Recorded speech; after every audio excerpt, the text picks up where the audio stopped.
Yes, I'm Alex, and thanks for checking out another video. Today I got 3 banger tunes for you in odd time signatures, starting with Soundgarden My Wave, which is in 5/4.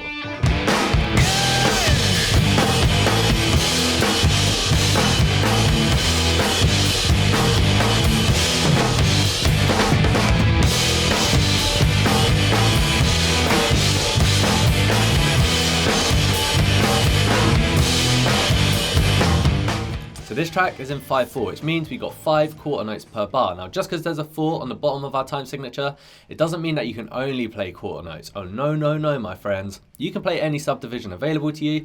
It just tells you how long the bar lasts for. So if we have a look at our groove, for the most part, you can count 1 and 2 and 3 and 4 and 5 and. We got some little offbeat pushes up on the crash, but overall, it's a pretty straightforward 8th note groove. When we get to the 4th bar, we've got a fill where we start to bring in 16th notes. You can count that bar 1, a 2 and 3 and 4E and a 5E and. So to me, whenever I'm playing a time signature with a 4 on the bottom, I think of it as just having the same sort of feel as playing in 4/4, but you just count up to a different number. So I'll show you the groove nice and slow, and then I'll play it at tempo.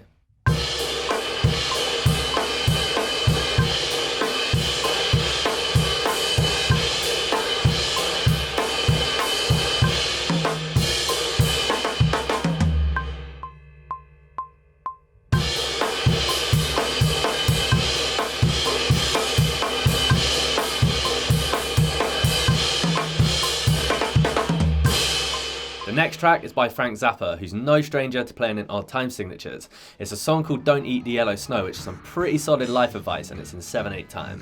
Frozen wind began to blow.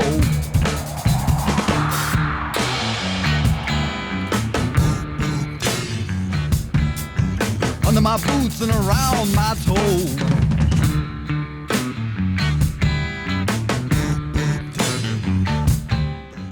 So we're in 7/8, which means we've got 7 8th notes per bar. Again, just because we're in 7/8 doesn't mean you can only play 8th notes. Oh hell no, my friends. You can play any subdivision, it just tells you how long your bar lasts for. In this case, we got these rapid 16th note grooves that seem to jump out of nowhere, and then we go into a more sparse kind of feel where we play 8th notes with a lot of space. If you wanted to count a bar of 7/8 in 16th notes, personally I prefer to count 1, a 2, a 3, a 4, a 5, a 6, a 7. Because you're playing singles in this groove, if you prefer to, you could just count 1 to 7, just count in the right hand. When we get into the more sparse groove, I've written out every single 8th note rest, rather than marrying them up into bigger note values, just so it's easier to keep track of where you are in the bar. If I count through that section of the notation, we're gonna play 1, 2, 3, 4, 5, 6, 7, 1, 2, 3, 4, 5, 6, 7, 1, 2, 3, 4, 5, 6, 7, 1, 2, 3, 4, 5, 6, 7. Which honestly sounds more confusing than it is. When you hear it in context, hopefully it'll start to make more sense. At the end of the notation, we've got a cheeky little linear fill. Personally, I'm playing right, left, kick, right, left, but any sticking will be cool. Other than that, it's some classic 7/8 business, mate. Let's check it out slow and at tempo.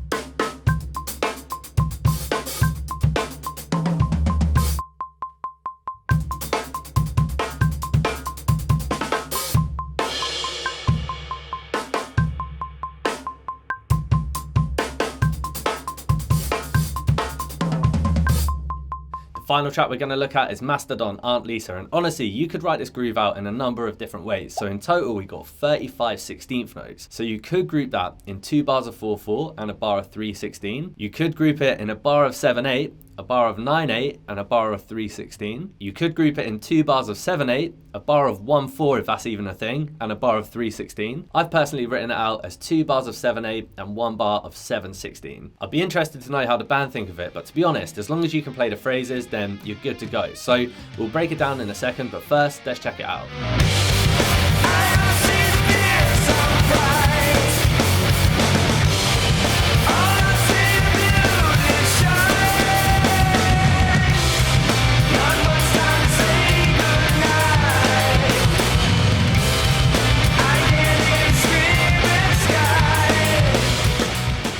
As I mentioned, I've written out the groove as 2 bars of 7/8 and a bar of 7/16. Personally, anytime I'm playing a time signature with a 16 on the bottom, I'll just count it as normal 16th notes, 1E and a 2E and a etc. until I run out of notes. 1E and a 2E and 1. So counting all the way through, you've got 1, 2, 3, 4, 5, 6, 7, 1, 2, 3, 4, 5, 6, 7, 1E and a 2E and 1. Watch out for the little double strokes on the bass drum in the second line down, and I checked out a few live videos for this track and it sounds like the fills are improvised slightly different every time. So I've written out at least close to what's played the first time the drums come in on the studio version, but feel free to experiment with it and see what you can come up with. Let's check it out slow and then we'll push it up to tempo.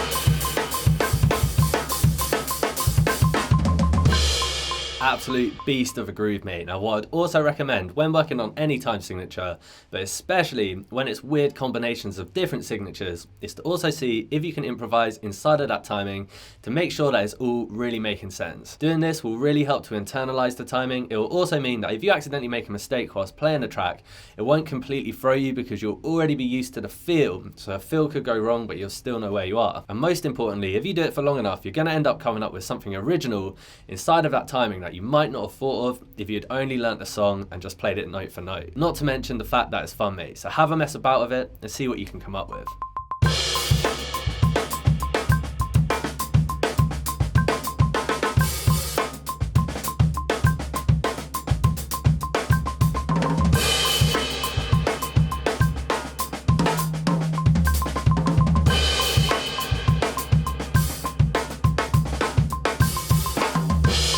As always, you can grab the free notation by following the link in the video description. And if you're digging the videos, hit the button to join the Wednesday crew, man. And I'll catch you in the next one.